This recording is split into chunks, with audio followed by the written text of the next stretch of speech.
Hello, my name is Daniel Hartley, 33 years old, a software engineer living in a small town in Oregon where lush green hills embrace narrow roads and everyone knows each other, from who just bought a new car to who forgot to lock their back door.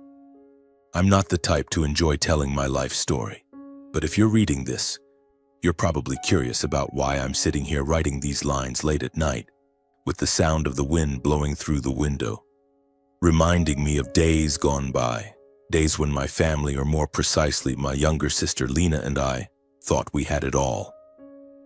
This town, Hood River, is so small you could walk from one end to the other in less than an hour, yet it has a strange charm, as if time is stuck somewhere between rows of apple trees and rivers glittering under the sunlight. I live in a small second-floor apartment with a balcony overlooking the Columbia River. The apartment isn't big, but it's enough to hold what I need. A cluttered desk full of papers and my laptop, an old armchair I picked up at a flea market, and a bookshelf crammed with technical manuals and a few novels I've never finished reading. My life, if I had to describe it, is probably a series of repetitive days.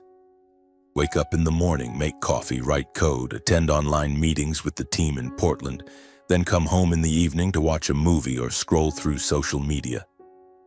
Simple, but I liked it, or at least I thought I did until everything changed. I grew up in a family that, from the outside, everyone would consider perfect. My parents, Richard and Eleanor Hartley, were the kind of people the whole town respected. My father was an accountant, always dressed in crisp suits with a deep, steady voice like stone. My mother was a high school literature teacher, delivering inspiring lectures about Shakespeare or Hemingway. But at home, she was a strict woman who always put the family's honor above everything else. They weren't the type of parents who hugged their kids or said, "I love you." To them, that was something extravagant, unnecessary. In our house, love was shown through punctual family dinners, reminders to do homework, and unbreakable rules. No talking back, no doing anything that would make the neighbors gossip, and above all, no bringing shame to the Hartley family. As the eldest, I suppose that made me the one to bear the weight of invisible expectations. From a young age, I learned to do things the right way. Get straight A's, play football in high school, graduate college with a software engineering degree, and find a stable job. I wasn't a genius, but I was hardworking, and I knew how to make my parents proud. But the one who truly captured my heart in that house wasn't my parents. It was Lena, my little sister. Lena is 5 years younger than me. I still remember the day my mother brought her home from the hospital, so tiny with big round eyes and golden blonde hair. I stood in the corner of the living room watching my parents smile at each other, a rare smile I hardly saw later on. Lena grew up like a gentle breeze, soft and kind, but with a resilience I only noticed as she got older. She was always the listener, always knew how to make me laugh, even when I'd just been scolded by Dad for breaking a window or getting a C in chemistry. I taught Lena how to ride a bike, how to make kites from old newspapers, and how to hide in the backyard when Mom was angry. We were a team, no matter what happened. But our family wasn't as perfect as it seemed. When I was 15, I started noticing the cracks. On nights when my parents thought I was asleep, I'd hear them arguing. Not loud shouting matches, but cold, sharp whispers like knives cutting through the air. I heard my mother talk about wanting to leave, wanting freedom. I heard my father reply, his voice heavy, saying she couldn't do that, for the sake of honor, for us, for Lena and me. I didn't fully understand, but I knew something was wrong. One night I saw my mother sitting alone in the kitchen holding a glass of wine, her eyes red. I didn't dare ask. I just quietly went back to my room. Later, I overheard her telling a friend on the phone that she had wanted a divorce but stayed for the sake of the children. I didn't know if that made me grateful or guilty. Maybe both. Lena thankfully was too young to notice these things, but she was sensitive enough to feel the tension in the house. Once when she was just 7, I found her curled up in her room clutching her favorite doll, asking me, "Daniel, why doesn't Mom smile anymore?"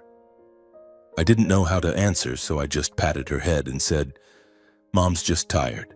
If you're good, she'll smile again. I wasn't sure if I believed my own words.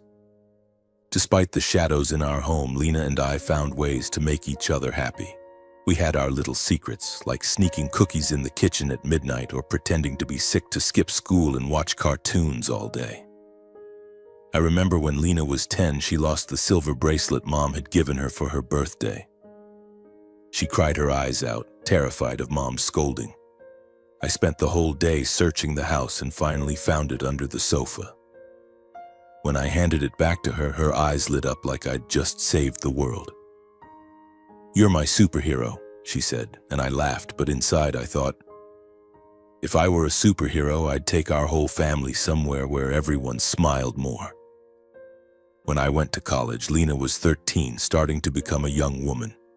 She was still gentle, but beginning to have her own thoughts, her own dreams. She said she wanted to be a nurse to help others because people need someone to care for them when they're at their weakest. I was proud of Lena, but I was also worried.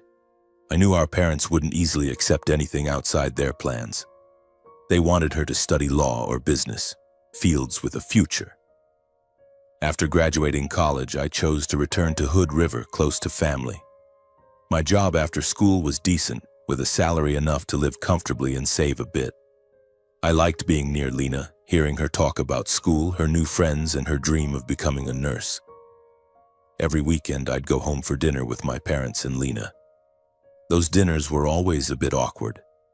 Dad talked about work, Mom asked about future plans, and I tried to lighten the mood with funny stories about co-workers. Lena was usually quiet, just smiling and nodding, but her eyes would always find mine as if to say, "You get me, right?" Everything seemed fine until one day when Lena was 22, in her final year of nursing school. I received a message from her, short but enough to make my heart race. "Daniel, I need to see you. Don't tell Mom and Dad." I knew immediately something was wrong. Lena wasn't the type to overreact, and the tone of her message sent a chill down my spine. I called her right away, but she didn't pick up, only texting back, "Tonight, the coffee shop on Maple Street, okay?" That evening, I went to the coffee shop on Maple Street, waiting for Lena with a latte that had gone cold.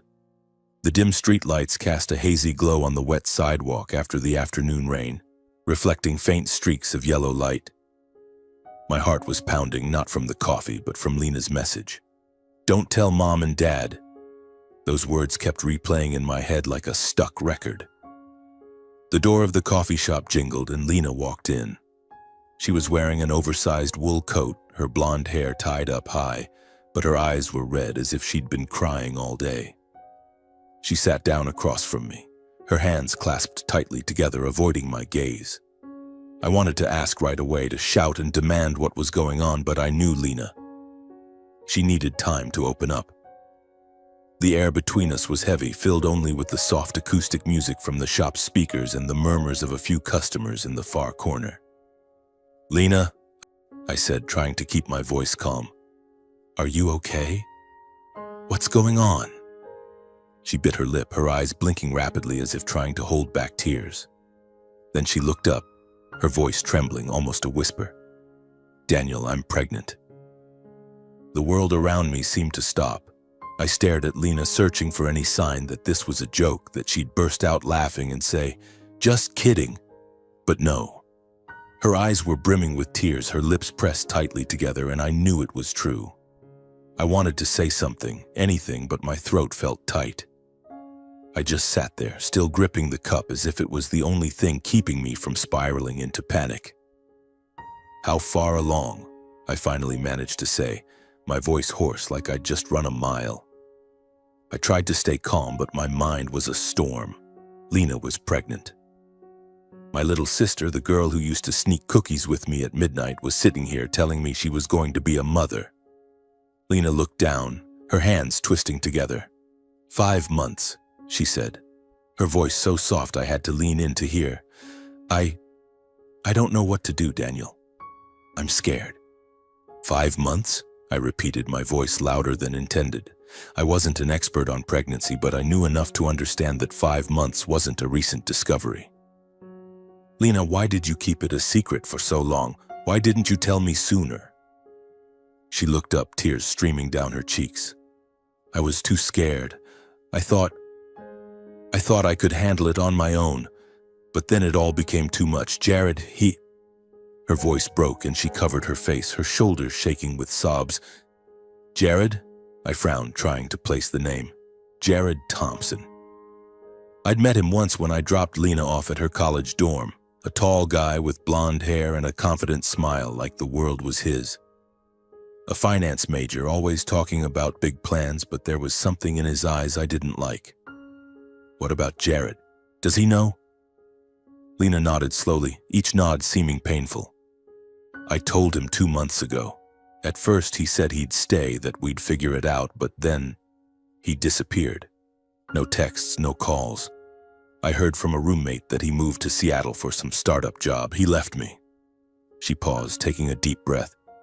He doesn't want the baby. A surge of heat rushed through me like my blood was boiling. Jared, that arrogant jerk, had abandoned Lena, my sister, the kindest, gentlest person I knew. I wanted to stand up, drive straight to Seattle, find him, and punch him in the face. But looking at Lena, so small and fragile, I knew my anger wouldn't solve anything. Okay, balancing, I said, trying to keep my voice steady, though my hands were shaking. We'll figure this out. You're not alone. I'm here. I reached across, taking her hand. Her hand was ice cold, but she squeezed back like I was her lifeline in the middle of the ocean. Daniel, I don't want to have an abortion, Lena said, her voice firmer, though still trembling. I know what people will think, what Mom and Dad will think, but I can't. This is my baby. I nodded, though my mind was a tangled mess. I didn't know what to do, how to help Lena through this, but I knew one thing. I couldn't let her face it alone. Then we'll keep the baby, I said, as if it was the most obvious thing. But Lena, you have to tell Mom and Dad. They need to know. Her eyes widened, filled with panic. No, you don't understand. They'll kill me. They'll never forgive me. You know how they are. I knew. God, I knew all too well. Our parents, with their ironclad rules, always held the family's honor above everything. A daughter pregnant out of wedlock at 22 in a small town like Hood River, where people gossiped more than they drank morning coffee. It wasn't just a scandal. It was a stain they'd see as indelible. But I also knew we couldn't hide it forever. Lena had kept it secret for 5 months, and her belly would soon betray the truth. I squeezed her hand, trying to give her strength I wasn't sure I had. Lena, listen to me, I said, my voice low, trying to calm her. We can't hide this forever. They'll find out sooner or later. It's better they hear it from you than from some nosy neighbor. I'll be there with you, okay? I won't let you face them alone. She looked at me, her eyes glistening with tears, searching for a glimmer of hope. You promise? She whispered. I promise, I replied, though my own fear was no smaller than hers. I could picture Dad's face, the way he'd purse his lips, his eyes sharp as knives. I could hear Mom's voice, not yelling, but whispering words that cut deeper than any shout. But I wouldn't let Lena face it alone. Never. 2 days later, I took Lena to see a doctor.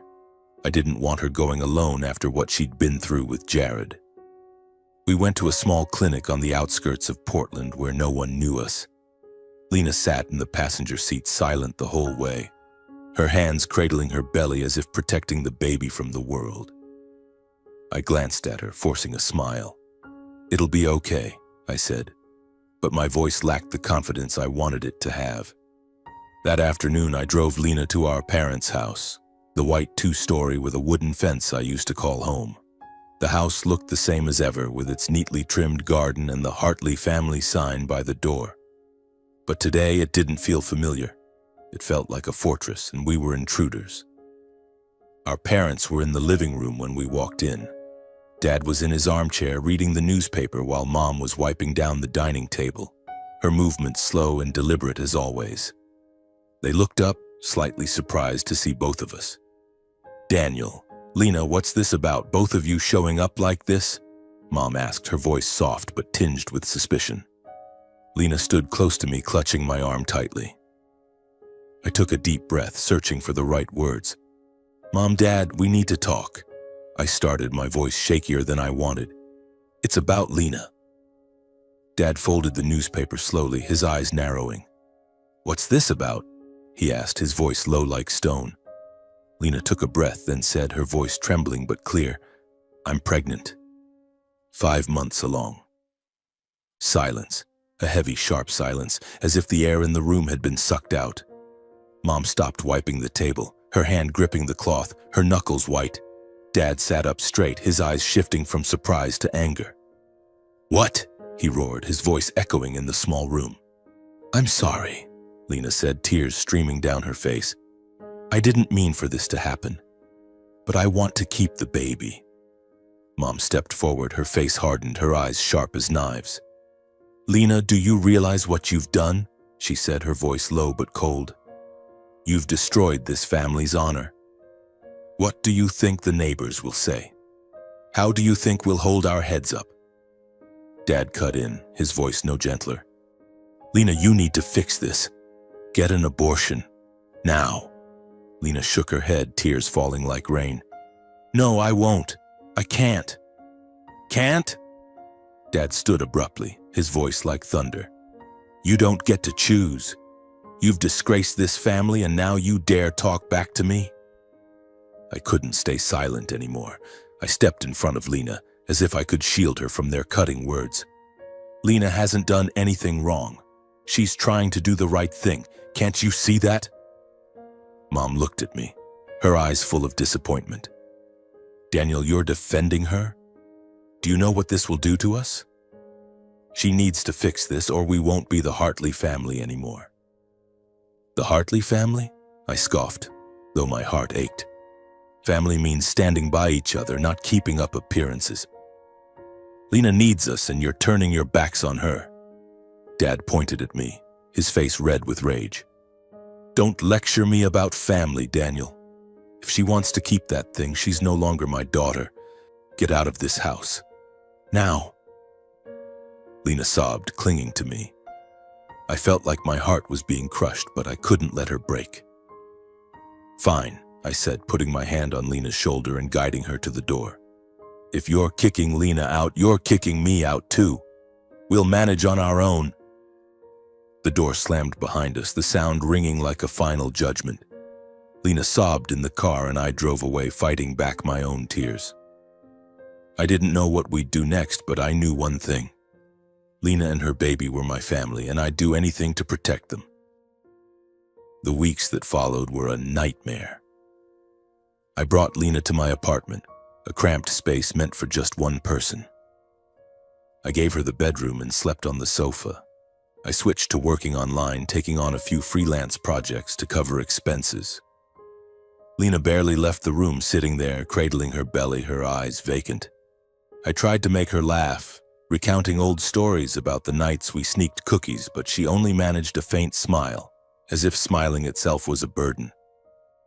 The neighbors started to notice. Mrs. Miller from downstairs, who always brought cookies to new neighbors, began looking at me with probing eyes. "Daniel, is your sister okay?" she asked once, her voice brimming with curiosity. I just smiled, saying Lena was resting, but I knew the rumors had begun. In Hood River, secrets didn't stay secret for long. I started learning about newborn care, reading books I never thought I'd touch. I learned how to mix formula, change diapers, and hold a baby properly. Every evening I sat with Lena, telling her about what I'd read, trying to convince her we could do this. But sometimes, after she fell asleep, I sat alone on the balcony looking out at the Columbia River, feeling like I was drowning. I wasn't just a brother anymore. I was a protector, a caregiver, and I wasn't sure I was strong enough. The months that followed were an endless string of long days. I worked from morning till late at night, coding on my laptop while Lena slept or sat quietly in the armchair, reading nursing books. I took on more freelance projects, small gigs that were enough to cover rent, medical bills, and the things Lena needed. I didn't complain, but there were nights when my eyes stung from staring at the screen too long, and I felt like I was running a marathon with no finish line. Lena noticed. One time she came out of the room holding a cup of hot tea and placed it in front of me. "Daniel, you don't have to do everything," she said, her voice soft but laced with worry. "I can find a part-time job." "No," I cut her off, maybe a bit harsher than I meant. "You need to rest. Let me handle it." She looked at me, her eyes glistening, then nodded, but I knew she felt guilty. I hated that she thought she was a burden. But I didn't know how to make her understand that, to me, she and the baby were the reason I kept going. The community around us didn't make things easier. Hood River is a small town and news spreads like wildfire. I started noticing prying looks when I went to the grocery store, whispers behind my back when I bought coffee. "That's the brother of the girl who's pregnant out of wedlock," I overheard someone say at the store, their voice a mix of curiosity and judgment. I pretended not to hear, but each word was like a small knife cutting into my pride. I didn't care what they thought of me, but when they looked at Lena, when she pushed a cart in the supermarket, her pregnant belly visible under her sweater, I saw the way they turned away, as if she were something shameful. I wanted to scream at them, to tell them they knew nothing about her, about us. But I just clenched my fists, stayed silent, and held Lena's hand tighter. Lena felt it too. She went out less, often staying in the apartment with the windows shut. "I don't want them to look at me like that," she said once when I asked why she didn't come for a walk with me.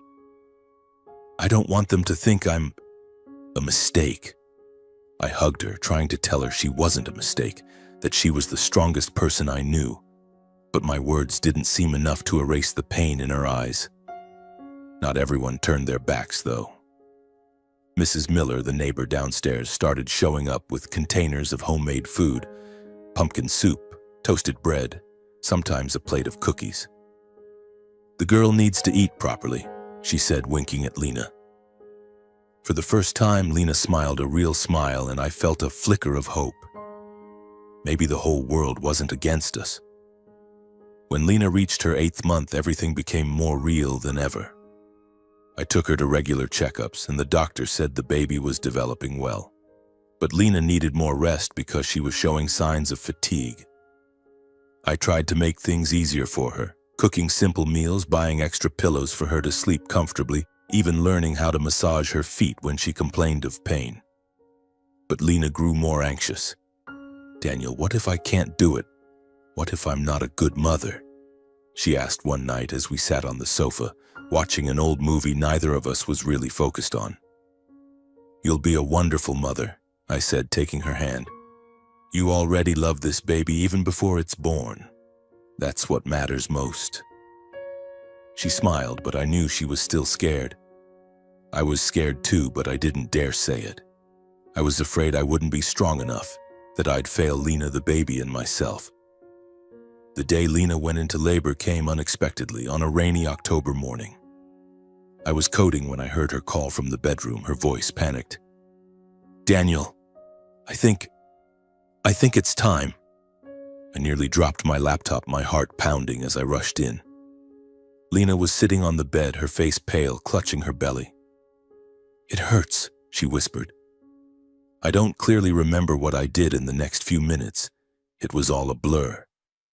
I helped Lena to the car, drove like a maniac to the hospital, trying to stay calm while she breathed heavily and gripped my hand. "I'm here," I kept repeating like a mantra, though I was trembling myself. When we reached the hospital, the nurses quickly took Lena to the delivery room. I wanted to go with her, but they told me to wait in the hallway. I sat there on a hard plastic chair, staring at the wall clock ticking, each second stretching like an hour. I thought about our parents. They still hadn't reached out. Not a single call, not a single text. I had called Mom a few days after they kicked Lena out, hoping they'd change their minds, but she only said curtly, "When Lena fixes her mistake, come back." I hung up without another word. But now, with Lena in the delivery room, I wanted to call them, to shout into the phone that they were missing the most miraculous moment of their lives. But I didn't. I just sat there praying, though I wasn't sure who I was praying to. After 3 long, agonizing hours, a nurse came out smiling. "She's given birth, a healthy baby boy." I stood up, my legs shaking so much I nearly fell. "Can I go in?" I asked, my voice breaking. The nurse led me to the room. Lena was lying on the bed, drenched in sweat but radiant. Next to her was a tiny bundle wrapped in a white blanket, eyes closed tight. "Micah," Lena whispered, looking at me. I named him Micah? I stepped closer, unsure what to do. The nurse handed Micah to me and I held him gently, afraid I might break something so precious. He was so small, so warm. And as I looked down at him, I felt a strange sensation, like the whole world had narrowed to just me, Lena, and Micah. I cut the umbilical cord, my hands trembling, and when the nurse showed me how to hold him properly, I felt like I'd become part of something bigger than myself. The weeks that followed were a new challenge. Lena was weak after the birth, and I became the primary caregiver for both her and Micah. I learned how to change diapers, mix formula, and soothe Micah when he cried in the middle of the night. Some nights I only got 2 hours of sleep, juggling work and watching Micah so Lena could rest. I was exhausted, but every time I saw Micah sleeping, his tiny hands clenched into fists, I felt it was all worth it. Lena slowly recovered, and she started studying nursing again through online classes. I saw her sitting at the laptop, taking careful notes, though her eyes were still tired. "I want to do this for Micah," she said once when I asked why she didn't take a longer break. "I want him to be proud of his mom." Seeing Lena like that, with her quiet resilience, I felt both proud and heartbroken. She was trying so hard despite everything, the judgmental stares from the town, the cold silence from our parents, and the scars Jared left behind. I wanted to tell her she was already an incredible mother, but I just smiled, patted her shoulder, and went back to my work, trying to keep everything from falling apart. Time passed in the blink of an eye. Micah was now 3 years old, a tiny boy with golden blonde hair like Lena's and big, curious brown eyes that took in the world. He was the center of our lives. Every morning I woke up early to prepare his bottle, playing with him while Lena studied. Those moments when Micah giggled or clutched my finger were the only medicine that helped me forget the sleepless nights and the piling bills. But one thing tugged at my heart. Micah called me Daddy. The first time he said it, I nearly dropped my coffee mug. Lena laughed, but her eyes held a trace of sadness. "He loves you," she said, "but you're not." She didn't finish, but I understood. I wasn't Micah's father, even though I'd done everything a father would. Our life, though difficult, had slowly stabilized. Lena studied diligently, I continued working online, and the neighbors, especially Mrs. Miller, became unexpected allies. She often brought over old toys or a plate of cookies, always with a comment, "For the little one, Daniel. You're doing great." Those small words kept me going, but deep down I still felt a void. Our parents hadn't reached out. I tried visiting them once when Micah was 1, hoping they'd soften at the sight of their grandson. But Dad just stood at the gate, coldly saying, "Get out of my sight. He's not a Hartley." I drove back, gripping the steering wheel, fighting back tears. Then one evening, everything changed. I was on the sofa checking work emails while Lena fed Micah in the kitchen. My phone buzzed with a new email. I glanced at it, expecting another project, but the sender's name froze me. From Jared Thompson. Jared. The name hit me like a punch to the chest. I stared at the screen, my heart pounding. 3 years. 3 years since he abandoned Lena, leaving her alone with a 5-month pregnancy. I wanted to delete the email, to pretend it didn't exist. But a part of me, curiosity or maybe anger, made me click. "Daniel," the email began, "I know you probably don't want to hear from me. I don't blame you. But I need to talk to Lena. I want to see her and my son. I was wrong and I want to make it right. Please give me a chance." Blood rushed to my head. A chance? He thought he had the right to ask for a chance after what he did? I stood up, pacing the living room, trying to suppress my rage. Lena came out from the kitchen, wiping her hands on her apron, her eyes worried. "Daniel, what's wrong? You look like you've seen a ghost."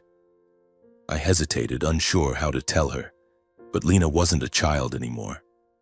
She deserved the truth. "Jared sent an email," I said, my voice dry. "He wants to see you. And Micah." Lena froze, her face paling. She sat down, her hands trembling. "What did he say?" she asked, her voice barely a whisper.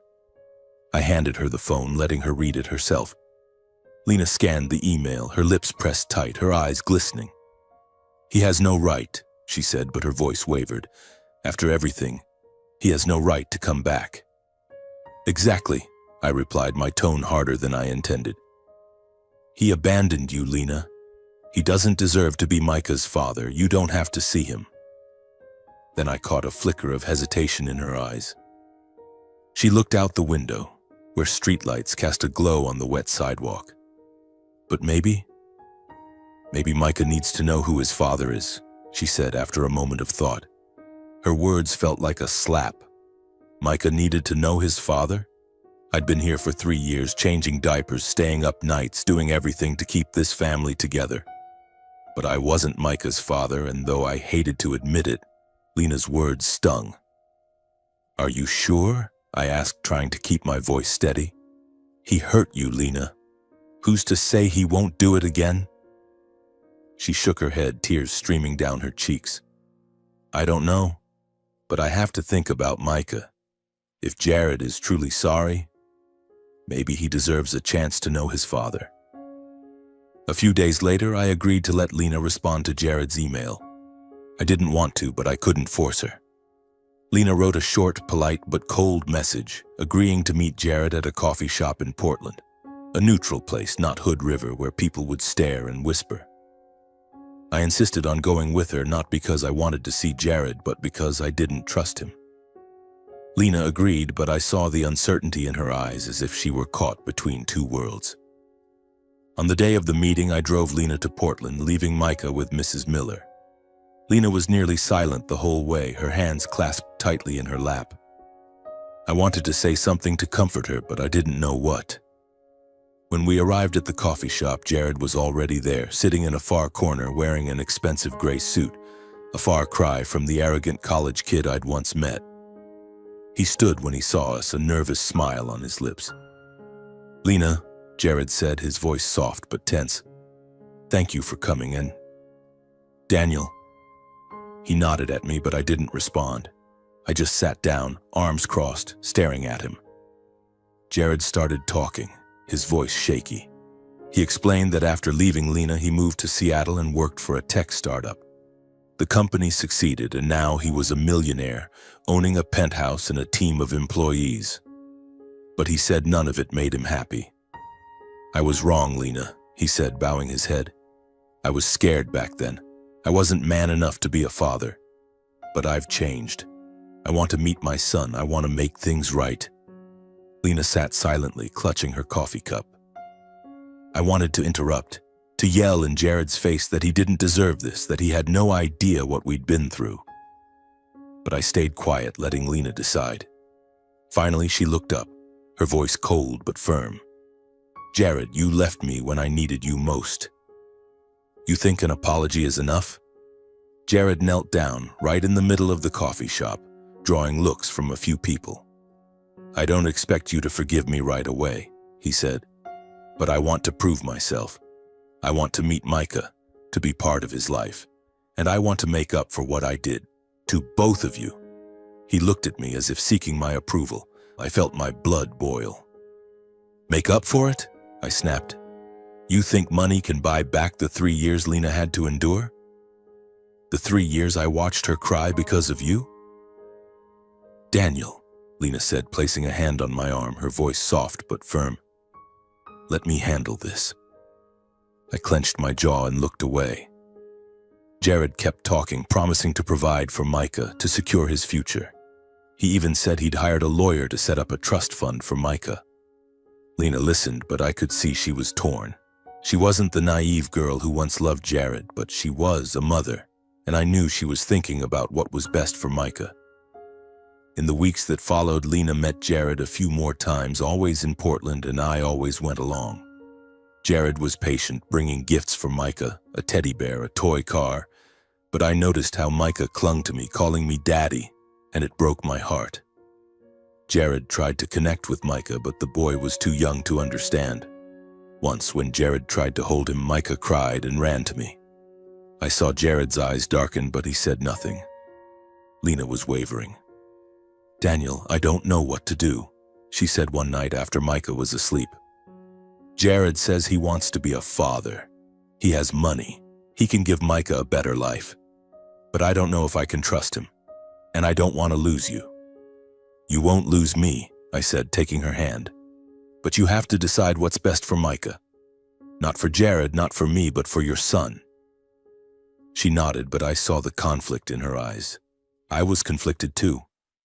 I'd spent 3 years being Micah's father, but now Jared was back, with money and promises. I was afraid of losing Micah, of losing Lena, but I couldn't be selfish. I had to think of them. The days that followed, I tried to live normally, but every time I saw Micah running around the apartment, grabbing my hand and calling me daddy, my heart tightened.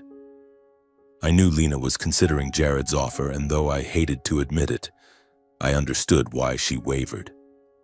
Jared didn't just return with an apology, he brought a future.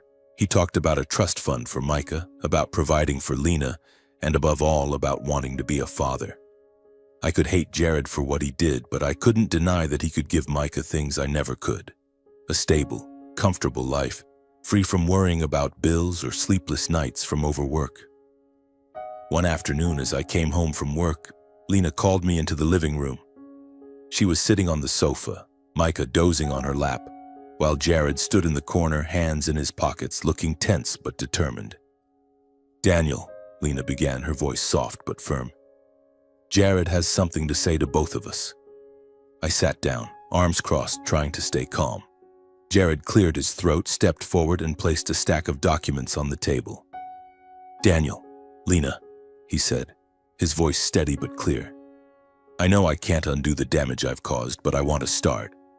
I've bought a house in Hood River, right by the Columbia River. It's worth $1 million. I want to give it to the 3 of you, Lena, Micah, and you, Daniel.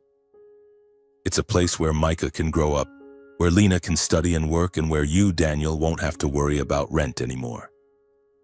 I was stunned, speechless. A house? $1 million? I looked at Lena, seeing she was just as shocked. "Jared, are you serious?" she asked, her voice trembling. He nodded, pulling a set of keys from his pocket. "I've signed the papers. The house is yours. I just want to do the right thing."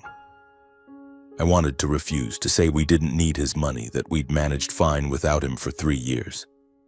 But I looked at Lena, at Micah sleeping peacefully on her lap, and I knew I couldn't let pride stand in the way of their future. "Thank you," I said, my voice dry. "But this doesn't change what you did." Jared nodded, as if expecting my reaction. "I know, but there's one more thing." He turned to Lena, his eyes softening. "Lena, I want us to start over. If you'll have me, I want to marry you. A proper wedding, to give you respectability, to give Micah a complete family. I promise to spend my life making it up to you." Lena sat silently, her hand gently stroking Micah's hair. I could see her struggling, torn between the pain of the past and hope for the future. I wanted to shout, to tell her Jared couldn't be trusted, that he might abandon her again. But I said nothing. This was Lena's life, Micah's life, and I couldn't decide for her. After many nights of reflection, Lena called me out to the balcony where we often sat watching the Columbia River. "Daniel," she said, her voice soft but resolute, "I've made my decision. I'm going to forgive Jared, not because I still love him, but because of Micah. He deserves a family, a future. Jared can give Micah things you and I can't." I nodded, though my heart felt like it was being crushed. "Are you sure?" I asked, trying to keep my voice steady. "He hurt you once. How do you know he won't do it again?" "I don't," Lena admitted, her eyes glistening. "But I have to try for Micah, and you'll always be the most important person to me and my son. No one can replace you." I hugged Lena, hiding my tears. I knew she was right. Micah needed a family, a father, even if that father wasn't me. But knowing that didn't ease the pain. I'd spent 3 years being Micah's daddy, and now I had to learn to let go. Lena and Jared's wedding was held at a luxurious hotel in Portland, adorned with white flowers and twinkling lights. Lena wore a white wedding dress, her golden hair intricately braided, looking like a princess. Micah, in a tiny suit, ran around the reception hall, giggling when I scooped him up. I was the best man, standing beside Lena, smiling while my heart broke. Jared, in a tuxedo, looked like a man transformed, but I still couldn't fully trust him. I scanned the reception hall, hoping to see my parents, even in the back row. But they didn't come. I'd sent an invitation with a short letter saying Lena was starting anew, that they could meet their grandson. No response. I guess they still felt guilt, or perhaps they clung to their pride. Whatever the reason, their absence hurt more than I expected. After the wedding, Lena, Jared, and Micah moved to Seattle, where Jared had a penthouse overlooking Puget Sound. I helped them pack, trying not to let Micah see my sadness. When he hugged me and said, "Daddy, I'll see you soon, right?" I just nodded, afraid to speak in case my voice broke. I moved into the new house Jared gave us, a spacious 2-story home by the Columbia River, with a garden and large windows facing the green hills. It was more beautiful than anywhere I'd ever lived, but it felt empty. No more of Micah's laughter, no more nights talking with Lena on the sofa. I kept working, kept coding, but every evening, sitting alone in the large living room, I felt like a part of me was missing. A month after the wedding, on a rainy evening, the doorbell rang. I was surprised. Few people visited at that hour. When I opened the door, I froze. My parents stood there under the dim glow of the porch light. Mom, her silver hair plastered wet to her forehead, looked at me with red, weary eyes filled with an emotion I'd never seen in her: regret. Dad stood beside her, shoulders slumped, his stern face now aged a decade. "Daniel," Mom said, her voice trembling, nearly drowned out by the rain. Can we come in?" I nodded, speechless, my throat tight. I led them into the living room, where the warm yellow light illuminated the bare walls, highlighting the stillness of the house. They sat on the sofa, Mom clutching Dad's hand, their fingers intertwined as if she were drawing courage from him. I sat across from them, gripping the armrests, my heart pounding. For years I'd imagined this moment, the day my parents faced what they'd done. But now that it was happening, I didn't know how to feel. Mom took a deep breath, her eyes glistening. "We were wrong, Daniel," she began, her voice breaking. "We were too harsh, too cold. We pushed Lena away, and you too. We thought we were protecting the family's honor, but we lost our family. I'm sorry." A tear rolled down her cheek, and she bowed her head as if unable to meet my eyes. Dad, always the stoic one, looked strangely small. He nodded, his voice hoarse, each word a struggle. "We read your letter about Lena's wedding. We wanted to come, to see her, to meet our grandson. But we didn't dare. We were afraid Lena wouldn't forgive us, that you wouldn't want to see us after what we did."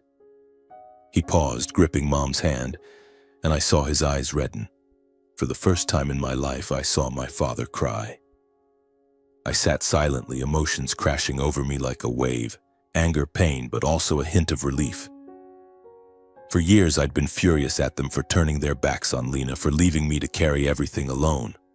But seeing them there, two aging, remorseful people, my anger melted, replaced by a deep sadness. "Lena forgave Jared," I said, my voice soft but firm. "And she'll forgive you. She's stronger than you think. And Micah, he needs his grandparents. He deserves to know a family's love." Mom burst into tears, rushing to me, hugging me tightly as if afraid I'd disappear. "My boy," she sobbed, "I hurt you. I never meant to." Dad stood slowly, placing a hand on my shoulder, an awkward but heavy gesture.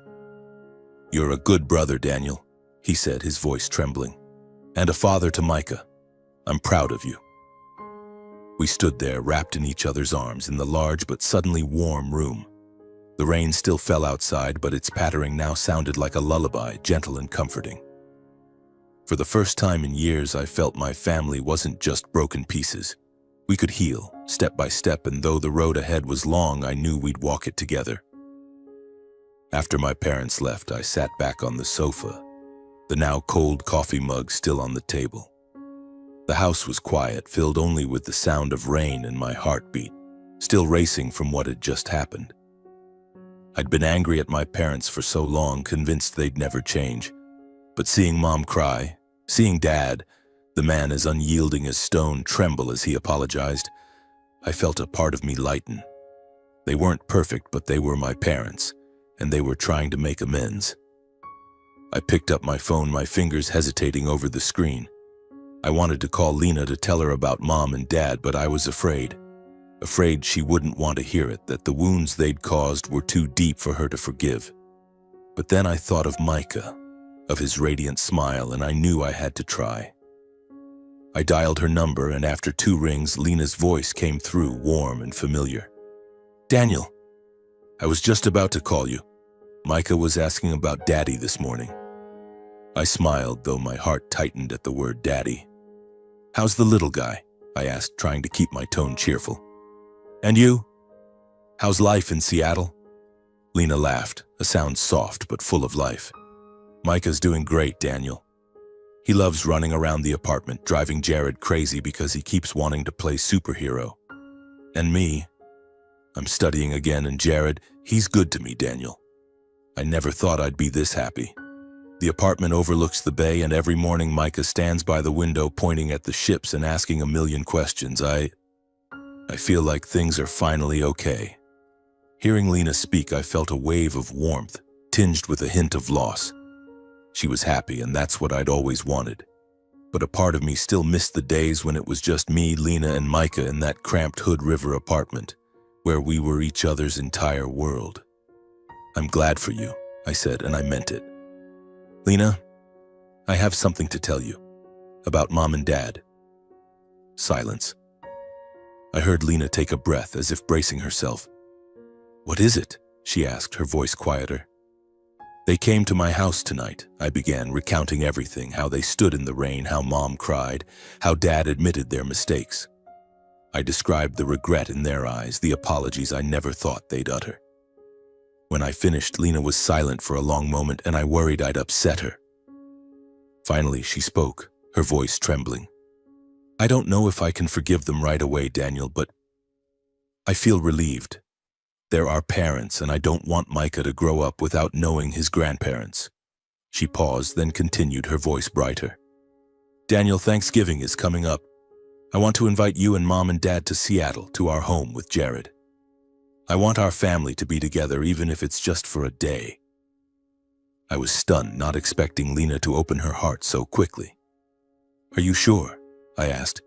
"They'd be thrilled, but you don't have to rush." "I'm sure," Lena replied, her voice firm. "Micah needs to know what family is, and I want you there. You're the most important person to me and my son." I smiled, tears silently rolling down my cheeks. "I'll be there, Lena, and I'll bring Mom and Dad."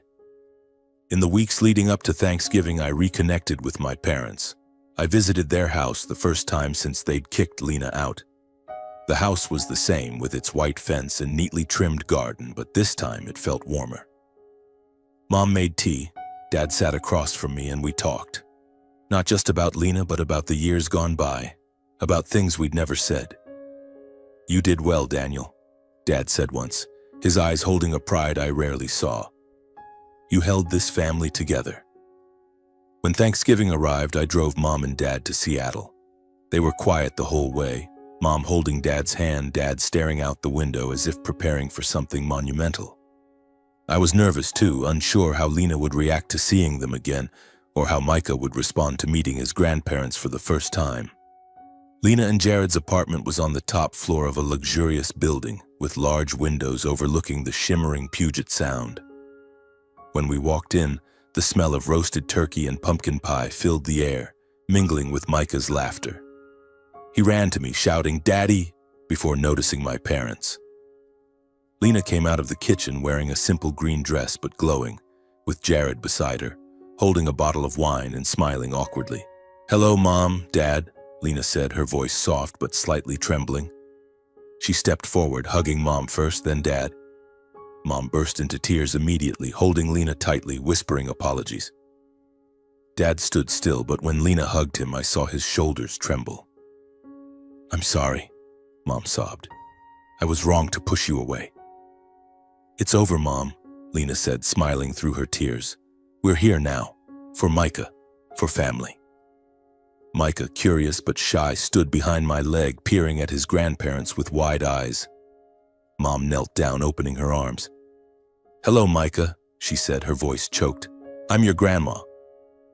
Micah hesitated, then ran to her, hugging her, and the room seemed to light up with his laughter.